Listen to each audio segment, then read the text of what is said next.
तोहफा तोहफा तोहफा तोहफा लाया लाया लाया लाया तेरी मेरी दिल पे छाया छाया छाया प्यार का तोहफा तेरा बना ये जीवन मेरा दिल के सहारे मैंने पा लिए जीने को और क्या चाहिए तोहफा तोहफा तोहफा तोहफा वेलकम टू टक झाल मिष्टी विद इप्सिता আমি ইপসিতা এখানে নো গালাগালি নো কিস্তি ओनली मस्ती तो आज के वीडियो শুরুতেই যে এই যে তোহফা তোহফা क्या है ये তোহফা এই যে একটা তোহফা গিফট ওয়াইটিতে শুনছি এই সব নিয়ে একটা বেশ ঘোটালা হয়েছে তো সেটা সম্পর্কে আমার যা মনে হয় সেটাই আপনাদের সাথে শেয়ার করব অবশ্যই সেটা ভিডিও শেষে এখন চলে আসি ভিডিওটা কি নিয়ে হচ্ছে অবশ্যই বলেছিলাম আগের ভিডিওটাতে যে সন্দীপের ভিডিওটা দেখলাম সেই ভিডিওটা দেখে যা যা বলা সেটা বলবো তো আগের ভিডিওটাতেই আমরা দেখেছিলাম জোড়া তারাপীঠ থেকে রওনা দিয়েছে আর আমি মনে আছে যখন এই ভিডিওটা সম্পর্ক তারাপীঠের ভিডিও সম্পর্কে যখন আমি বলছিলাম যে সবশেষে আমি কিন্তু বলেছিলাম যে দেখা যাচ্ছিল সন্দীপ একটা গাড়িকে অনুসরণ করছে একটা সাদা গাড়ি ওর সামনে যাচ্ছে আমি কিন্তু পরিষ্কার বলেছিলাম যে ওই গাড়িটা নিয়েই সীমা গেছে তার সাথে আরো কিছু মানুষ গেছে ঠিক আছে তো এটা নিয়ে নানান জলঘোলা হচ্ছে এখানে আমাদের ঘোড়ামুখী বলতে বসে গেছে তো আজকের ভিডিও দেখে আপনারা নিশ্চয়ই পরিষ্কার হয়ে গেছেন যে আমার আন্দাজটা কতটা সঠিক আপনারা এবার ভাবতেই পারেন যে হয়তো ভাবতে পারেন যে আমি হয়তো সমস্ত কিছু খবরাখবর যোগাযোগ করে জেনে তারপর বলছি কিন্তু সেটা এক এবং একমাত্র আমার ঈশ্বর জানেন আর ওরা জানে মানে সন্দীপ বলুন সীমা বলুন ওরা সবাই জানে যে আমার ওদের সাথে কোনো রকম কোনো যোগাযোগ নেই আমি যা ভিডিও থেকে দেখছি তার মধ্যেই বলছি হ্যাঁ যখন একটা খবর যেটা কিনা ওয়াইটি বাজারে সবাই ছড়িয়ে দিয়েছিল শুভদার সম্পর্কে সেই খবরটা জানার জন্য আমি যোগাযোগ করেছিলাম সীমার সাথে কিন্তু সীমা সামহাও আমার ফোনটা ধরেনি অবশ্য তারপর আমি আরো অনেকে আছে তাদের কাছ থেকে জেনে নিলাম যে এই খবরটা সম্পূর্ণ ভুয়ো খবর এই খবরটা ছড়ানো হচ্ছে কোনোভাবে সেটা বুঝতেই পারলাম এখন বলি ঘোড়ামুখীকে কিরে ঘোড়ামুখী দেখলি দেখ তুই যে কতটা ভুল সেটা প্রমাণ আর তুই নিজেকে নিজেই পাচ্ছিস কারণ তুই তোর ভিডিওর মধ্যে প্রথমেই বললি আজকে যে ভিডিওটা শুরু করলি সেটাতে তুই ওদের এই তারাপীঠ নিয়ে যে ভিডিওটা করেছিলি আগেই না বুঝে ভালো করে না দেখেই যে বসে পড়েছিলি ক্যামেরা খুলে হ্যাঁ মুখ থেকে লিটারালি মানে কি বলবো ওই যে ওয়ার্ডগুলো তুই বলিস সেটাই আর কি হ্যাঁ মুখ থেকে লিটারালি বার করতে বসে গেছিলি তাতে তুই কি বলেছিলি হ্যাঁ একটাই ঘর হ্যাঁ জিনিসপত্র এপাশ থেকে ওপাশ ট্রান্সফার হয়েছে শুধু তো বাচ্চাটা ঘুমানো নিয়ে কথা বাচ্চাটা ঘুমালেই ব্যাস কেল্লা ফতে হয়ে যাবে হ্যাঁ কেল্লা ফতে হয়ে যাবে সন্দীপ আর লালবাগ দুজনে আর কি গুটুরগু এইরকম বলেছিলি ঠিক আছে তো এটা তাড়াতাড়ি আগে ভাগে না দেখে না বুঝে বলতে বসে যাস তাতে প্রত্যেকবার তোর ওই পোড়া মুখটা আরো পড়ে যাই হোক একটা কথা আগে বলে দিই তোর ওই যে হেয়ার এক্সটেনশনটা হ্যাঁ হেয়ার এক্সটেনশনটা কিন্তু খুব ভালো যেরকম তোর ঘোড়ার মুখ সেরকম আমি জানি ঘোড়াদের মানে একদম শেষে পাছায় ল্যাজটা থাকে মাথার মধ্যেই ল্যাজ তোর ঠিক আছে তো ওই ঘোড়ার সাইড দিয়ে এরকম করে অবশ্য কিশোরের মতো কিছুটা যায় তো তোরও সেরকম লাগছিল তো এই হেয়ার এক্সটেনশনটা সত্যিকারের হেয়ার ভাবতাম ভেবে মনে মনে আসতো কিন্তু এই যে তোর সেই যে মনে আছে মাথায় ওষুধ লাগাচ্ছিলি যে তোর চুলগুলো পেছন থেকে পুরো দেখিয়ে দিয়েছিলি না পুরো বুঝলাম তো তবে হেয়ার এক্সটেনশনটা ভালো যারা কম বোঝে তারা ওটাকে তোর নিজের চুল বলেই ভাববে তো যাই হোক চুল ভাবুক চোখের ভুল ভাবুক যাই ভাবুক তুই ওটা লাগিয়ে তোকে মানে আরো ঘোড়া বেশি লাগছে তো যাই হোক তোকে আজকে একটা চ্যালেঞ্জ দিতে চাই সেটা হচ্ছে গিয়ে ওই যে তুই যে রিলসটা বানিয়েছিস না তন্দুরি নাইটস ওই যে হেয়ার এক্সটেনশনটা লাগিয়ে ইনস্টাগ্রামে একটা এমন ফিল্টার লাগিয়েছিস যে ফিল্টারটাতে তোর তো রিঙ্কলস বোঝা যাচ্ছে পুরো রিঙ্কলস বোঝা যাচ্ছে এই সব জায়গায় রিঙ্কলস হ্যাঁ 33 বছর বয়সে কারোর ওরকম রিঙ্কলস লাগে আসে দেখ তুই আমাকে দেখ আমার দেখ এখানে কোনো রিঙ্কলস আছে আমার তো 33 থেকে অন্তত অনেক বড় আমি তো যাই হোক তো তোকে চ্যালেঞ্জ দিচ্ছি তুই তোর এই এক্সটেনশনটা লাগিয়ে একদিন লাইভে বস একদম লাইভে বসবি ওটা লাগিয়ে তাহলে দেখবো তাহলে বুঝবো। তো যাই হোক, প্যাথেটিক। এরকম মানে এগুলো করবি না। বাচ্চাদের হাতেও আজকাল মোবাইল থাকে, মানে হঠাৎ করে মানে রাত্রিবেলা চালিয়ে দিল বাচ্চা, তো হার্ট অ্যাটাক এসে যাবে মানে তাদের বাবা মায়ের আর কি, কারণ বাচ্চা হয়তো চিৎকার করে উঠবে তোকে দেখে। তো যাই হোক, মানে অতিরিক্ত লাগছিল আর কি। আর লাস্টেটা মানে এইটা কি করলি, মানে এই যে এটা কি বোঝাতে চাইলি যে এরকম করে দেবো, জানি না। তো যাই হোক বাজে কথা ছাড়ো। তো এটাই হচ্ছে বক্তব্য, যে বেশি আরো ঘোরা লাগছে তোকে। তো এবার যেটা দেখলি, তুই বারবার মুখ পোড়াস, তোর আগে ভাগেই কথা বলতে বসে পড়লি যে ওদের সাথে কি গেছিল, এক ঘরে ছিল। তো সবাই এখন তোকে নিশ্চয়ই ধরিয়ে দিয়েছে। তারপর তুই ভালো করে দেখেছিস। আগে ভালো করে দেখবি, বুঝবি, তারপর ভিডিও করবি। আমি জানি তোর প্রচুর তাড়া আছে, প্রচুর তাড়া। তুই মানে কতক্ষণের লোককে একজনকে আরেকজনের সাথে শোয়াবি, তবেই না তোর পরবর্তীকালে শোয়ার রাস্তাটা ক্লিয়ার হবে, তাই না? সেটা আমি বুঝতে পারছি, কিন্তু এত তাড়া করাও ঠিক না। তাহলে এই যে এরকম ভাবেই হবে। তন্দুরি তো তোরই মুখ হয়ে গেছে অ্যাকচুয়ালি। তোর মুখটাই আমি যেখান থেকে দেখতে পাচ্ছি, তোর মুখটা তন্দুরি হয়ে গেছে। ওই ভিডিওটার মধ্যে একটা কথা ভুল ভাল ভাট বকে গেছিস।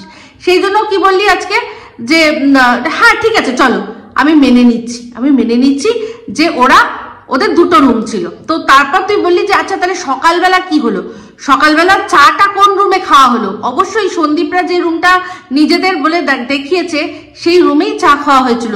তারপর কি হলো, তারপর যে রুমটা, তাহলে ওই রুমটা কেন? তো তুই তো অ্যাকচুয়ালি খুব একটা বেশি ঘুরতে যাসনি। আর যা গেছিস আমি জানি না কোথায় কোন ধরনের পাখি লজে থেকেছিস, আমি ঠিক বলতে পারছি না। আর একসাথে অনেকের সাথেও তো যাসনি, গেছিস হয়তো নিজের বরের সাথে গেছিস। একবার শুনেছিলাম বর আর ভাগ্নে দুজনকে একসাথে নিয়ে তুই দীঘা যাবি ঠিক করেছিলি। অ্যাকচুয়ালি সেটা মনে হয় কার্যকরী হয়নি। তো তুই তো খুব বেশি ঘুরতে যাসনি, তাই হোটেল সম্পর্কে তোর আইডিয়াটা একটু কম আছে। তো এখানে আমরা বরাবরই দেখেছি, যখন আমরা একসাথে অনেকে মিলে ঘুরতে যাই, একই সাথে অনেকগুলো রুম হয়, যখন চেক আউটের টাইম হয়, তখন যখন একটু এক্সট্রা টাইম থাকতে হয়, তখন কি হয়, মানে যদি 3টে রুম বা 2টো রুম নেওয়া হয়, 2টো রুম ছেড়ে দেওয়া হয়, একটা রুম রেখে দেওয়া হয়। যে কটায় সে 5-6টা রুম নিল, সব ছেড়ে দিয়ে একটা রুম রাখা হয়, যার মধ্যে লাগেজগুলো থাকে। যদি ওয়াশরুমটা অ্যাক্সেস করার জন্য একটা রুম রেখে দেওয়া হয়, বাদ বাকি রুমগুলো ছেড়ে দেওয়া হয়, যাতে ওরা পরিষ্কার পরিচ্ছন্ন করে পরবর্তী যারা গেস্ট আসবে তাদের জন্য রুমটা তৈরি করে রাখতে পারে। তো এইগুলো তুই জানিস না, তোর নেই চাষবাস, সেই জন্য তুই এইরকম প্রশ্ন, এই অবান্তর প্রশ্নগুলো করবি মুখ পড়ার জন্য। তো ঠিক আছে, বসে আছে এখানে উত্তর দেওয়ার জন্য। তুই যদিও আমার ভিডিও ডাইরেক্টলি দেখিস, তাও নাকটা এরকম ভাবে ঘুরিয়ে তুই তোর চারানা আটানাগুলো যাদের রেখেছিস, অবশ্যই তাদের যখন তুই কমিউনিটিতে তুলছিস, তাদের এইটুখানি দিচ্ছিস, এত কিছু যখন তাদের জন্য করছিস, তারা তো এইটুকু তো তোর জন্য করবেই, যে তারা আমার সম্পর্কে বলবে, যাতে তুই বলতে পারিস আমি দেখি না, আমিও ভিডিও দেখি না, কিন্তু আমি ভাইকে সুপারি দিই, কিছু করো, ইপসিতা আমাকে নিয়ে এত ভিডিও করছে, আমাকে অশিক্ষিত ডিগ্রিধারী বলেছে, এরকম করিস তুই। তো সেগুলো তো সমস্ত দেখে নিয়েছি। তো শোন না, সেই জন্যই বললাম যে তার চারানা আটানাগুলো তোকে বলে দেবে, যে একটা মানে হোটেলে যখন একসাথে একটা কি 2টো ফ্যামিলি যায়, 2-3টে রুম নেয়, তখন তারা কি করে। তো সেই জিনিসটাই ওরা করেছে। অনেক লাগেজ ওখানে দেখেই তো বুঝতে পারছি পারা গেছে, বুঝতে পারিসনি? ব্যাগ ওখানে বিছানার মধ্যে একটা লেডিস ব্যাগ ছিল, সেই লেডিস ব্যাগটা সীমাকে দেখেছিস না সন্দীপের মাকে নিতে দেখেছিস? তো নিশ্চয়ই ওদের সাথে যারা গেছিল তাদের মধ্যেই কারোর ব্যাগ হবে। ওখানে অনেক বিগ শপার ছিল, ওই একটা বড় তাকের উপর সব রাখা ছিল, পরিষ্কার বোঝা যাচ্ছিল যে অনেক ওই যে পুজো দেওয়া হয়েছে, অনেকেই পুজো দিয়েছে। সেই সব ডালা ফালা যখন না হয়, বিগ শপার দেওয়া হয়। তো যাই হোক, এইসবের চাষ তোর নেই, তাই জন্যই তুই ভাট বকিস। তো আশা করি তো এবার তুই বুঝতে পারলি যে কেন চা খাওয়া হয়ে গেছিল, তারপরে অন্য রুমে কেন। ঠিক আছে, এটাই হচ্ছে অন্য রুমের কারণ। ছোট রুমটা ছেড়ে দিয়েছে, বড় রুমটা রেখেছে, সবাই মিলে ওখানেই। ওর মাকে দেখেছিলি টয়লেট থেকে বেরোচ্ছিল, মানে শিলাদেবীকে দেখেছিলি টয়লেট থেকে বেরোচ্ছিল, তো ওই রুমটা রাখাই হয়েছে এই জন্য, একেবারে সবাই মিলে বিল ফিল পেমেন্ট করে ওই রুমটা ছেড়ে বেরিয়ে যাবে। তো যাই হোক, তো এই হচ্ছে ব্যাপার। তো এবার হচ্ছে গিয়ে তুই বরাবরই তোর মুখ এরকম ভাবেই পড়বে যতক্ষণ না তুই প্রপারলি হোমওয়ার্ক করে ভিডিও করবি। আর যাই হোক, এই ভিডিওর মধ্যেই আমি বলবো যে একটা মাস্টার স্ট্রোক আমি বুঝতে পারছি যে কি হচ্ছে, একটা গভীর চক্রান্ত। সেই চক্রান্তটা আমি বলবো, সবশেষে বলবো। তো এবার চলে আসি আবার সন্দীপের ভিডিওর মধ্যে। তো সেখানে দেখলাম খাওয়া দাওয়া করলো ওরা, একটা লাইন হোটেলে খেলো, খাবার দাবার দেখে খুবই ভালো লাগলো। তারপর সেখান থেকে ওরা চলে গেল। তো কিছুক্ষণ পরে বুঝলাম যে ওরা যাচ্ছে হাজারদুয়ারি। বহরমপুর পেরিয়ে ওরা গেল হাজারদুয়ারি। হাজারদুয়ারি একটা খুবই ভালো ঘোরার জায়গা, যদিও আমার যাওয়া হয়নি। মানে অনেকবার আমি মালদা গেছি, আমরা গাড়ি নিয়েই গেছি, কিন্তু অনেকবার আমরা ট্রাই করেছি, কিন্তু কোনোদিনও যাওয়া হয়নি। গৌড়ে ঘুরতে গেছি, কথাও ছিল যাওয়ার, হাজারদুয়ারি যাওয়া হয়নি। তো আশা করি কোনো না কোনো সময় হবে। তো সেখানে ওরা আবারও হোটেল নিল, সেখানে সবাই ওরা ছিল, আশা করি তুই দেখতে পেরেছিস। ওরা তারপর সব কি করলো, টোটো মানে গাড়ি রেখে টোটো নিয়ে ওরা গেল সাইট সিইং করতে। মানে যেখানে এসছে ওই হাজারদুয়ারি যে মহলটা আছে, সমস্ত কিছু ওখানে যা যা দর্শনীয় করা সেটা গেল দেখতে। তো সেখানে ওরা দেখতে পেলো না, কারণ বন্ধ ছিল, দেখালো বন্ধ ছিল, সেই জন্য দেখতে পেলো না। তো আসার সময় ওরা কি করলো, কেক নিল। তো এই কেকটা নেওয়ার সময় দেখলাম যে ওই দোকানদারের সাথে সন্দীপের একটুখানি কথোপকথন, আমি প্রথমে বুঝতে পারছিলাম না, তারপর বুঝলাম যে কেকটা আর কি যিনি বিক্রি করছেন, ওই কেকের মধ্যে আমরা যে নাম লেখাই, হ্যাপি বার্থডে বা কিছু লেখাই, উনি সেটা লিখে দিতে নারাজ। কারণ আমি যতদূর বুঝলাম যে হ্যাপি নিউ ইয়ার বলে কোনো হয়তো ক্যান্ডেল মিও আবরতীকে বের করেছে, তো সেই জন্য যদি লিখে দেয় তাহলে তো আর ওই ক্যান্ডেলটা বিক্রি হবে না। তাই জন্য উনি বলছিলেন যে না, ক্যান্ডেলটা নিয়ে নিন, তাহলে তো আমার ক্যান্ডেল বিক্রি হবে না। তো সেখানে সন্দীপ আমার দেখছিলাম বললো যে আরে দাদা সব কিছুতেই ব্যবসা। উনি আবার বললেন হ্যাঁ আমি এরকম ব্যবসা মনস্ক। তো যাই হোক, তবে দেখলাম কেকটার মধ্যে মনে ভুল করে হ্যাপি বার্থডে লিখে ফেলেছেন উনি। তো তারপর ভিডিওর মধ্যে যেটা দেখলাম সেটা হচ্ছে গিয়ে একটা ঘোড়াকে সত্যি কথা বলতে অ্যাকচুয়ালি হেসে ফেললাম, কারণ ঘোড়া বললেই ওর মুখটা মনে পড়ে যায়, সেই জন্য। কিন্তু একটা মানে কি বলবো, অবলা জীব, বুঝতেই পারছি যে তার উপর প্রেশারটা প্রচুর, সে খাটছে প্রচুর, কিন্তু তার শরীরের প্রতি যত্ন নেওয়া হচ্ছে না। যে খাটাচ্ছে সে ঘোড়াটার ভালো করে যত্ন না নিয়ে শুধু তাকে টাকা কামানোর একটা মেশিন রূপে ব্যবহার করছে, সেই জন্য একটা না একটা সময় ঘোড়াটা আর পারেনি, শুয়ে পড়েছে। ঠিক এক্স্যাক্টলি আমাদের ওয়াইটির ঘোড়ামুখী। তাকেও ও যাকে মনে করছে যে ওর খুব প্রিয় মানুষ, ভালোবাসার মানুষ, সেও তাকে টাকা কামানোর জন্য এমনভাবে ছেড়ে দিয়েছে কারণ তার নিজের টাকা কামানোর মানে ক্ষমতা নেই। যেহেতু তার ক্ষমতা নেই, তাই তাকে শাসন করারও কোনো ক্ষমতা নেই। যখন এর ইনকাম ছিল না, তখনই সাহস করে ওকে শাসন করতে পারেনি। এখন এ লাখ লাখ টাকা ইনকাম করছে, এখন আর একে কি করে আটকাবে? আর সত্যি কথা বলতে, যে নিজে সকাল থেকে রাত অব্দি নিজের কাজে ব্যস্ত থাকে, সে তো সময় দিতে পারে না। সে সেই জন্য ওকে ছেড়ে দিয়েছে, বলেছে খুঁটে খা, আর তার সাথে সাথে জমা, যাতে পরবর্তীকালে আমাদেরও লাগে। তো যাই হোক, এখানে ওদেরই ওই এই ঘোড়ার একটা ব্লগ ভিডিও দেখলাম যে ডাইনিং টেবিল কিনেছে বাবা। তো সেখানে ওর বর এসে বরের রিয়াকশন নিল। তো বর তো প্রথমেই বললো, ভালো করে দেখে বললো নিলেই যখন তাহলে আরেকটু বেশি পয়সা দিয়ে ব্র্যান্ডেড নিতে পারতে। তো এই কথাটার সাথে আমি সহমত পোষণ করি, কিন্তু এই যে এ তো নিয়েছে লোকের টাকায়, QR কোড দিয়ে সেখান থেকে টাকা নিয়েছে, নিজের কষ্টের পয়সা তো নেয়নি যে এত চিন্তা করবে যে এই জিনিসটা কতদিন চলবে না চলবে। আমি যখন নিচ্ছি এতগুলো টাকা যাচ্ছে, 2600 টাকাও কোনো কম টাকা না। তো সেখানে 2600-র মধ্যে আরো যদি একটুখানি দিই, তো তাহলে একটা ভালো ব্র্যান্ডের হয়ে যাবে, সেটা আমার লং টাইম আর কি লাইফ টাইম চলবে। ওর তো সেটা না, ও জানে আমি আবার দরকার পড়বে একটু কাঁদবো, কেঁদে এটা যদি ফেটে যায় আবার কাঁদবো, কেঁদে একটুখানি চোখের জল বার করবো, QR কোড দেবো। লোকের খাটনি করা পয়সা, তাদের বরগুলো খেটে উদারস্ত মানে রক্ত জল করে ইনকাম করছে, সেই পয়সাগুলো তাদের বউকে দিচ্ছে, আর তাদের বউরাই নিজেদের মানে কি বলবো আর মানে নিজেদের মানসিকতা ওর সাথে ম্যাচ করছে বলে ওকে এরকম ভাবে QR কোডের মাধ্যমে টাকা দিচ্ছে, আর এও বসে বসে অন্যের পিন্ডি চটকাচ্ছে।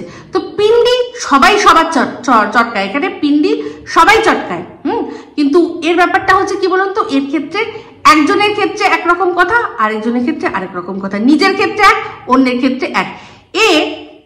যারা পরকীয়া করে, যে পরকীয়া করে যেসব নারীরা, তাদের চাওয়া পাওয়া নিয়েও খুব বলে, তাদের চাওয়া পাওয়া নিয়ে খুব বলে যে হ্যাঁ হ্যাঁ তো মেয়েটার বিয়ে হয়ে গেছে, তার কি, ওর কি আর কোনো কিছু নেই, তোমরা জানো ও ও কতটা অখুশি ছিল, কতটা অখুশি ছিল, এরকম ভাবে বলে। অথচ একটা অবিবাহিত মেয়ে সে যদি মডার্ন ড্রেস পরে তাহলে ওর কাছে খারাপ হয়ে যায়। কিন্তু সেই ড্রেসগুলোই, সেরকম মডার্ন ড্রেস আলট্রা মডার্ন ভাবে যখন ওর পরিবারের লোকে পরে, সেগুলো কিন্তু ওর চোখে লাগে না। সেগুলো হচ্ছে গিয়ে ফ্রিডম অফ তাদের এক্সপ্রেশন, কিন্তু অন্যরা পড়লে তখন তাদের খারাপ। এই হচ্ছে এরকম দোগলা মেন্টালিটির একজন মানুষ। তো যাই হোক, ঘোড়া আর ওর মধ্যে আমার কোনোই অন্তর লাগলো না, একদম ওর জীবনী আর ওই ঘোড়ার জীবনী একদম এক। চাবুক মেরে মেরে দেখলাম ঘোড়াটাকে তুলছিল, তো চাবুকটা মারছিল যখন অবশ্যই খুবই কষ্ট হচ্ছিল, কিন্তু যখন উঠে দাঁড়ালো তখন দেখলাম, বুঝলাম যে হ্যাঁ ওকে উঠে দাঁড়ানোর জন্যই ওই চাবুকটা মারা দরকার ছিল। তো এরকম চাবুক ওরও মহামান্য আদালতের কাছে খাওয়া উচিত, তবে যদি গিয়ে ও যেমন মানে উঠে দাঁড়িয়েছে, এ যাতে বসে যায়, থিতিয়ে যায়, একটু থেমে যায়, কারণ না হলে মানে ওর যা অবস্থা হবে, একে তো চাবুক দিয়ে তাও তোলা গেল, একে আর তোলা যাবে না, মানে উঠে জায়গা না, উঠে জায়গা। ওয়াইটির থেকে কথা বলছি আমি, অন্য কথা বলছি না। তো যাই হোক, চলে আসি আবার ভিডিওটার মধ্যে। দেখলাম খুব সুন্দর পিকনিকের আয়োজন হচ্ছে, সত্যি খুব ভাল লাগলো। হ্যাঁ, রান্না বান্না, নিজেদের রান্না করে নিজেদের খাওয়া, আর সত্যি কথা বলতে ওরা একটা অচেনা জায়গায় কি সুন্দর আয়োজন করে নিল, এই জিনিসটা আমার দেখে ভীষণ ভালো লাগলো। আর কৃষাণু আবার মানে মাংসটা পুরোপুরি রান্না হওয়ার আগেই, ওই ছোটবেলায় সেই আমাদের মনে আছে বাটি করে দিত, একটু টেস্ট করতো, ওই টেস্ট করার নামেই অনেকটা খাওয়া হয়ে যেত। তো ওরকম বাটি করে টেস্ট যে কত বছর আমি করি না মনে হয়। তো যাই হোক, দেখছিলাম, খাচ্ছিল, খুব ভাল লাগলো আমার। তো এবার আসি যে ওদের সাথে কারা গেছে, হ্যাঁ সেটা নিয়ে সম্ভাব্য অনেক কথা কমেন্ট বক্সে উঠছে। তো একজন কমেন্ট করেছেন যে হয়তো জলপাইগুড়ির কাকু কাকিমা তারা হয়তো গেছেন। তো এটা শুনে এই ঘোড়ামুখী বলছে যে ওনারা যদি যান তাহলে ওনারা কেন মুখ দেখাবেন না, কারণ ওনারা তো এর আগেও মুখ দেখিয়েছেন। হ্যাঁ, ওনারা তো এর আগেও মুখ দেখিয়েছেন। তো মনে করিয়ে দিই একটু, তোর মতো কিছু মানুষের জন্যই যদি সত্যি ওনারা যান, তাহলে মুখ ওনারা দেখাচ্ছেন না।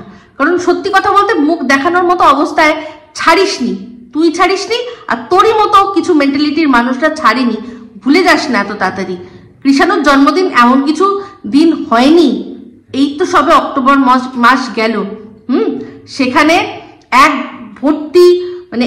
ঘর ভর্তি লোকের সামনে শিলা দেবীর পাশে বাই এনি চান্স জলপাইগুড়ির কাকুর যে বন্ধু, তিনি এসে দাঁড়িয়ে পড়েছিলেন ভুল করে বলে, তাকে যেভাবে ছোট করা হয়েছে,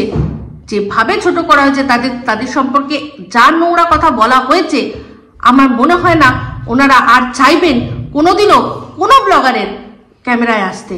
কারণ ওনারা তো ভালোবেসে আসছেন, কিন্তু সেই ভালোবাসাটাকে নিয়ে কিছু মানুষ যদি হিংসা পরায়ণ হয়ে নোংরামিতে নামে, আর সেই নোংরামিতে নামলে শুধু ওনার গায়ে কাদা ছিটাচ্ছে না, সন্দীপের মায়েরও গায়ে কাদাটা ছিটছে। তার ছিটা কিছুটা হলেও সন্দীপের গায়ে, সন্দীপের বাবার গায়ে, পরবর্তীকালে কৃষাণুর গায়েও ছিটবে। তো তারা এই জিনিসটা নিশ্চয়ই চায় না। কোনো শুভবুদ্ধি সম্পন্ন মানুষ যারা কিনা ভালোবাসে, যারা মানে এই ব্লগারদেরকেও তাদেরই মতো মনে করে, তাদেরই মতো মনে করে, তারা তাদের ডেলি লাইফস্টাইলটা বিক্রি করছে, সেখান থেকে ইনকাম করছে বলেই তাদেরকে যা খুশি তাই বলে দেওয়া যায়, যা খুশি তাই তাদের সম্পর্কে কি বলবো ওপিনিয়ন তৈরি করা যায়, সেটা তারা হয়তো মনে করে না। তারা মনে করে যে এরা আমাদেরই মতো, আমাদেরও যেমন লাইফস্টাইল, ওদেরও তেমনি লাইফস্টাইল, সেখান থেকে কিছু কথা বলছে। তো যাই হোক, ভিডিওর মধ্যে আবার খুব ইন্টারেস্টিং একটা পার্ট আসলো, সেটা হচ্ছে গিয়ে সন্দীপ। এটা আমি ইচ্ছা করে একটু পরে বললাম, সন্দীপ এই কথাটা অনেকক্ষণ আগেই বলেছিল। সেটা হচ্ছিল কি, আচ্ছা করে দিয়েছে আজকে কাকে, আমাদের টিনকে। তো সন্দীপ এখানে ভিডিওর মধ্যে কি বললো যে চলো আমরা তো এখানে এসছি বিকেল হয়ে গেছে, সন্ধে হয়ে গেছে, কিন্তু তাও আমরা এখন একটু ফ্রেশ হয়েই বেরিয়ে যাব ঘুরতে। ঘুরতে এসে আমরা ঘরের মধ্যে থাকবো না, ঘরের মধ্যে রেস্ট নেব না, ঠিক আছে? তো এই কথাটা বললো যখন আমার একটা কথা মনে পড়ে গেল। তো একটা ছোট্ট ভিডিও ক্লিপ, জাস্ট ছোট্ট একটু কচি করে দেখবো, তারপরে আসছি। আর সমুদ্রে যাইনি, রুমে স্নান করে নিয়েছি, কারণ আমার শরীরটা ভালো লাগছে না। এই গতকালকে বালিতে আর কি আমার পা পুরো একদম ছুলে গেছে, তো আমার এখন হাঁটার মতো পরিস্থিতি নেই। তো এই জন্য আমি ঘরে স্নান টান করে এখন রেস্ট নেব, আর ভিডিও যা আছে দেখে এডিট করার চেষ্টা করব। তবে হ্যাঁ, আজকে কিন্তু বাবা ছেলে দুজনে যাচ্ছে স্নান করতে, ঠিক আছে? তবে কোথায় যাবে এখনো পর্যন্ত ঠিক নেই, তো হয় নিউ দীঘাতেও যেতে পারে, এমনকি এখানেও থাকতে পারে। বা তো দেখলেন, এটা হচ্ছে সেই দীঘা যাওয়ার। এই যে দীঘা গেছিল, যখন দীঘা গেছিল তখন এই টিন শরীর খারাপে বাহানা করে রুমের মধ্যে থেকে গেছিল, আর সন্দীপকে আর কৃষাণুকে পাঠিয়ে দিয়েছিল, ঠিক আছে? এই হচ্ছে সেই দিন, যেই দিন কিনা পাগলি পাগলি তোকে দুঃখ দিয়ে ফেলেছি রে পাগলি। তো এই যে সেদিন রাত্রেই মনে হয় এই কবিতাচরের জন্মদিন ছিল, যার জন্য একটা বিশেষ কোনো গিফট ও কিন্তু বানিয়ে এনেছিল, ঠিক আছে? সেই S+S মনে আছে ওইটা। তো এই ওদেরকে ভাগিয়ে দিয়ে, রুম থেকে ভাগিয়ে দিয়ে, তখন কিন্তু এই কবিতাচরের সাথে ওর দারুণ ইন্টিমেট কিছু মুহূর্ত হয়েছিল, যেটা কিন্তু পরবর্তীকালে সন্দীপ ধরে ফেলেছিল। সেটা সন্দীপের কথা থেকে বুঝেছি, কথা থেকে, ওর ভিডিওর মাধ্যমেই যে কথাগুলো আছে তার থেকেই কিন্তু একটু না একটু হলে আন্দাজ পাওয়া যায় যে ও দীঘা থেকেই কিন্তু কিছু না কিছু সন্দেহ করেছিল। শুনেছিলাম ও নাকি দেখে ফেলেছিল কিছু, ও নাকি কিছু দেখে ফেলেছিল। তো যাই হোক, এটাই হচ্ছে ব্যাপার। সেইটাই টিনকে একদম বুঝিয়ে দিল যে এখানে তো আমরা ঘুরতে এসেছি, রুমের মধ্যে তো থাকতে আসিনি। রুমের মধ্যে থাকতে আসে কারা? যাদের মধ্যে সেরকম কোনো কিছু থাকে না। রুমের মধ্যে থাকে যারা নিউলি ম্যারিড কাপল থাকে, তারা কোথাও বেড়াতে গেলে তারা রুমের মধ্যেই সবসময় চাইবে সময়টা কাটায়, তাই তো? বাট এখানে তো ওদের কোনো সেরকম ব্যাপার ছিল না, ওরা এসছেই জায়গাটা দেখবে, ঘুরবে, সমস্ত কিছু করবে। তো এখানে কিন্তু টিনের তো একটা প্ল্যান ছিল না, সেই প্ল্যানটাই ছিল এই কবিতাচরের সাথে। সেই জন্যই বরকে পাঠিয়ে দিয়ে বাচ্চার সাথে নিজে একা রুমের মধ্যে ছিল। তো যাই হোক, এবার চলে আসি গভীর চক্রান্ত হচ্ছে, ষড়যন্ত্র হচ্ছে, কনস্পিরেসি হচ্ছে। কার বিরুদ্ধে?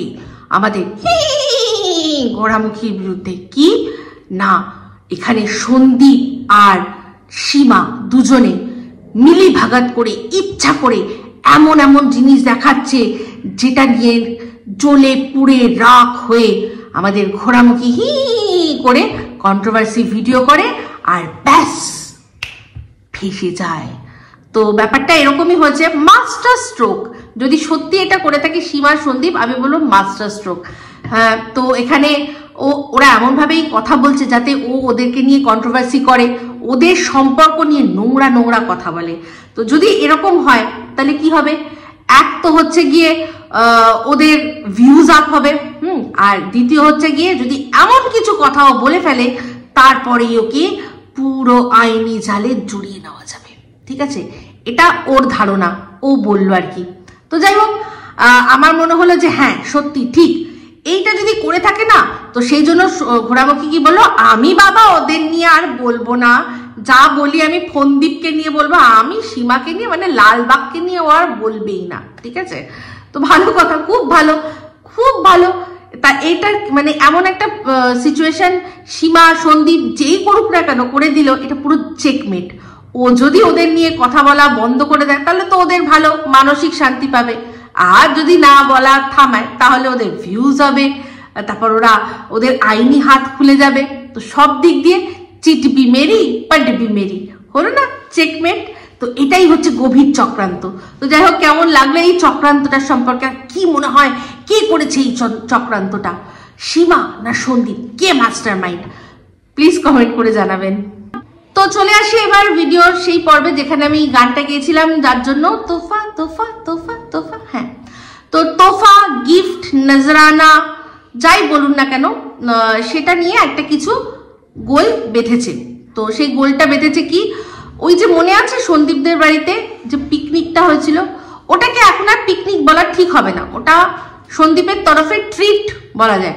কথা হয়েছিল যে একটা ধার্য করা হয়েছিল 500 টাকা করে পার হেড, তো সেই দিয়ে একটা যা আয়োজন করা হয়েছে সেটা নিয়ে সবাই একসাথে মিলে খাওয়া দাওয়া করবে। তো সেখানে পরবর্তীকালে শোনা গেছে সন্দীপ কারো কাছ থেকে কোনো টাকা পয়সা নেয়নি, পুরোটাই ও খরচা করেছে, সেই খরচাটা ও কারো কাছ থেকে নেয়নি। তো ওটাকে তাই জন্য আর পিকনিক নয়, ওটাকে ট্রিট বলা যায় সন্দীপের তরফ থেকে। তো সেখানে যারা যারা যোগদান করেছিলেন তাদের মধ্যে কলকাতা থেকেও 2 জন গেছিল। আমি যাদের কথা ভিডিওর মধ্যে আগের ভিডিওটাতেই বললাম না, যে হয়তো হতে পারে যে কলকাতা থেকে যেরকম 2 জন বোন গেছিল, এরকমই কেউ 2 জন হয়তো গেছে সীমার সাথে, সেই জন্য সীমা আর তারা আলাদা রুমে আছে আর ওরা আলাদা রুমে আছে বলেছিলাম না। তো হ্যাঁ, তো বুঝতেই পারা যাচ্ছে তারা তো কোনোভাবেই নয়, তবে যারা এসছেন তারা এসছেন, তারা যখন আসতে চান না তো তাতে কোনো একেবারেই যায় আসে না, তা সম্পূর্ণ তাদের ব্যাপার। এখানে অনেকেই এবার বলবেন যে তাহলে যে আমাদের টিনের যে বৌদি সেও আসতে চায় না, সেটা সম্পূর্ণ তার ব্যাপার। কিন্তু এখানে আমি কেন বারবার করে বলি, আমি বলছি কারণ হচ্ছে কি, তার যখন সমস্ত কিছু দেখা যাচ্ছে, তার গলা শোনা যাচ্ছে, হ্যাঁ, যেরকম আমি তো ওকে কোকিল বলেছি, তো ওর কোকিলের মতো, কোকিলের আমরা গলা শুনতে পাচ্ছি, আন্দাজ করতে পারছি কোথায় আছে, তো কিন্তু তার মুখটা শুধু দেখতে পাচ্ছি না, শুধু গলাটাই শুনতে পাচ্ছি। তো এখানে তো ও কোকিলের থেকেও এক ধাপ ওকে নিয়ে চলে যাওয়া হয়েছে, যেখানে কিনা ও আর ওর বরের সাথে জড়া জাপটা সমস্ত কিছু দেখিয়ে দেওয়া হচ্ছে। সমস্ত যখন দেখিয়ে দেওয়া হচ্ছে, তাহলে আর কেন লুকোচাপা, সেটাই বলেছি। সেটার পিছনে উদ্দেশ্য কি সেটাও আমি বলে দিয়েছি, কারণ ওর মুখ দিয়ে ওর ফেস ভ্যালু তৈরি করতে দেবে না। যেই ভুলটা টিন দেখেছে যে ওর ননদ করেছে, ওর পরিচিতিটা করিয়ে দিয়ে ও আর ওই জিনিসটা করবে না। কারণ আজ যেরকম ও মুখ পরিচিতি করে নিয়ে নিজের মতো নিজে ইনকাম করছে, যদি এর মুখ পরিচিতি হয়ে যায়, ও যদি ফেস ভ্যালু তৈরি করে নিয়ে ওর ভাইকে বা ওর দাদাকে যদি লাথ মারে, তখন কি হবে? দুনিয়ায় কবিতা চোরের কোনো অভাব নেই, আছেই। যখনই কোনো মেয়ে একটু দুঃখে থাকে, কোনো না কোনো হারামজাদা পৌঁছে যায় কাঁধ নিয়ে, ঠিক যায়। সে বউ হোক, বৌদি হোক, মানে সে যে কোনো বয়সী হোক, 8 থেকে 80, ঠিক পৌঁছে যাবে, গিয়ে কাঁধ দিয়ে দেবে কেউ না কেউ। তো সেখানে অন্যের বউ হলে তার কোনো কথাই নেই। তো যাই হোক, যেটা বলছিলাম, তো সেই জন্যই আমি বলছি যে বাট এখানে যারা আছে তাদের কোনোভাবে কিছুই বোঝা যায়নি, তারা কি মানে আন্দাজ করতে পারছি সে আদেও তারা মহিলা, 2 জন মহিলা, 2 জন পুরুষ, 1 জন মহিলা 1 জন পুরুষ, কিচ্ছু বোঝা যায় না, আমরা শুধু আন্দাজ করতে পারছি। তো সেই জন্যই আমি বলছি যে এর সাথে এই ব্যাপারটা গুলিয়ে ফেলবেন না প্লিজ। তো যেটা বলছিলাম যে গিফট নিয়ে কথা হচ্ছে, তো সেখানে সন্দীপের মা ভুল করে শুনলাম যে ল্যাংচা নিয়ে আসা হয়েছিল, আর যে চাদরটা দেওয়া হয়েছিল এই 2 বোন তারাই নিয়ে গেছিল, সেটা ভুল করে উনি মানে লিসার নামে বলেছে যে এগুলো লিসা দিয়েছে। তো স্বাভাবিক কারণে ওদের সেটা খারাপ লেগেছে। তো এই জিনিসটা নিয়ে নিরপেক্ষভাবে বিচার করতে গেলে আমি একটাই কথা বলবো, আমি বেশি গভীরে যাচ্ছি না, আমি একটাই কথা বলবো, গিফট আর ব্লগার তাদের মধ্যে কিরকম সম্পর্ক হওয়া উচিত, মানে ভিউয়ার্স আর ব্লগারদের মধ্যে। এই যে অনেকেই গিফট নেয়, গিফট পায়, কিন্তু ভুল কিন্তু মানুষ মাত্রেই হয়, একজনের গিফট আরেকজনের ঘাড়ে পড়ে গেছে, এরকম হয়েছে। কিন্তু এটা আমি বুঝতে পারছি, 2 পক্ষের কথাই বুঝতে পারছি। একজন ব্লগার তাকে একদিনে যখন অনেক গিফট দিচ্ছে, তার মাথায় সেটা রাখা সম্ভব হয় না যে এই গিফটটা কে দিয়েছে, ওই গিফটটা কে দিয়েছে। তো সবচেয়ে ভালো হয় যে মনে করবেন যে হ্যাঁ আমি চাই আমি যে ভালোবাসার গিফটটা নিয়ে এসেছি, আমার যাতে তাদের কোনো কনফিউশন না থেকে প্রপার যদি লিখে দেয় নাম টামগুলো, তাহলে সুবিধা হয়। আর ব্লগারদেরও উচিত যে যদি মাথায় না থাকে যে কে কোনটা দিয়েছে, তাহলে একজন ভিউয়ার্স বললে ব্যাপারটা কিন্তু মিটে যায়। ব্যাপারটা বুঝছি, মনে পড়ছে না নামটা, একজন ভিউয়ার্স দিয়েছে, কিন্তু সত্যি কথা বলতে একজনের গিফট যদি মনে হয় আরেকজনের নাম দেওয়া হয়, হয়তো ওনার সেটা খারাপ লেগেছে। তো তো আমি এটা নিয়ে অনেক বড় জল ঘোলা হয়েছে, সেই জল ঘোলাটা যাদের মধ্যে হয়েছে সেটা সম্পূর্ণ তাদের ব্যাপার। আজ হয়তো জল ঘোলা হয়েছে, কাল হয়তো তাদের মধ্যে ভালো সম্পর্ক হয়ে আবার যেতেও পারে। তাই সেই জন্য সেই বিষয়টা নিয়ে, যেহেতু আমি বিষয়টা বিন্দু বিসর্গ জানি না, যেটুকু শুনেছি সীমা ওর লাইভে বলেছে, সেখানে আমি যেটুকু বুঝলাম তাতে আমি বললাম যে এটা আমি একটা সমাধান খুঁজতে চাই। আমি এটা কার জন্য হয়েছে, কিসের জন্য হয়েছে, ভুল মানুষ মাত্র হয়, এটা সত্যি কথা, ভুল মানুষ মাত্রই হয়। তো তবে একটা কথা সত্যি যে যে ভালোবেসে গিফট দিয়েছেন, সবসময় যে এরকম যেন না হয় যে আপনার নামটা না হলো না সেই জন্য এতটা খারাপ লেগে যে সম্পূর্ণ সম্পর্কটাই নষ্ট হয়ে যাওয়া, সেটাও কিন্তু একেবারে উচিত নয়। তো যেরকম ওনার ভুল হয়েছে, আমি কিন্তু দেখেছি একটা ভিডিওতে উনি ভুলটা শুধরেও নিয়েছেন, যে আমি ভুল করে বলেছিলাম যে এটা লিসা দিয়েছে, এটা কিন্তু না, লিসা না, এটা ওদের নাম ধরে বলেছে, মধুমিতাদের নাম ধরে বলেছে যে ওরা দিয়েছে। তো সেরকমই ব্যাপার, অনেক গিফট পেলে মানুষের একটু হয়তো এদিক ওদিক হয়ে যেতে পারে। এটাই বলবো যে যা হয়েছে নিজেদের মধ্যে মিটিয়ে নেওয়াটাই উচিত, মিটিয়ে নেওয়াই ভালো। মানে মানুষের ভালোবাসা থাকলে অবশ্যই তাদের মধ্যে ভুল বোঝাবুঝি হবে, কিন্তু সেই ভুল বোঝাবুঝিটা মিটিয়ে নিলে না তারপর যে গভীর সম্পর্কটা আরো হয়ে যায়, সেটা আমি ফিল করতে পারি। তো এটা নিয়ে আমার এটুকুই বলার ছিল, আর এর চেয়ে বেশি কিছু বলবো না, ঠিক আছে? তো শুধু একটাই কথা বলবো যে যারা গিফট দিচ্ছেন তারা প্রপারলি নাম ধাম লিখে দিন, আর যারা গিফট নিচ্ছেন তারাও যদি নাম ধাম ওখানে না থাকে তাহলে আমার একজন ভিউয়ার্স এরকম বলেই বলুন, সবার নাম সবারটা ঠিকঠাক করে বলুন, এটা এইটুখানি মাথায় রাখতেই হবে, কারণ তারাও ভালোবেসে গিফটটা দিয়েছে, তাই না? তো এই হলো ব্যাপার। তো যাই হোক, এই ভিডিওটা এই অবধি রাখছি। যদি ভালো লাগে তাহলে অবশ্যই লাইক শেয়ার কমেন্ট করতে ভুলবেন না। যারা চ্যানেলটা সাবস্ক্রাইব করেননি তারা সাবস্ক্রাইব করে নেবেন। সবাই ভালো থাকবেন, সুস্থ থাকবেন। আবার আসছি খুব শীঘ্রই একটা নতুন ভিডিও নিয়ে। তো me Ipsita signing off, love you all.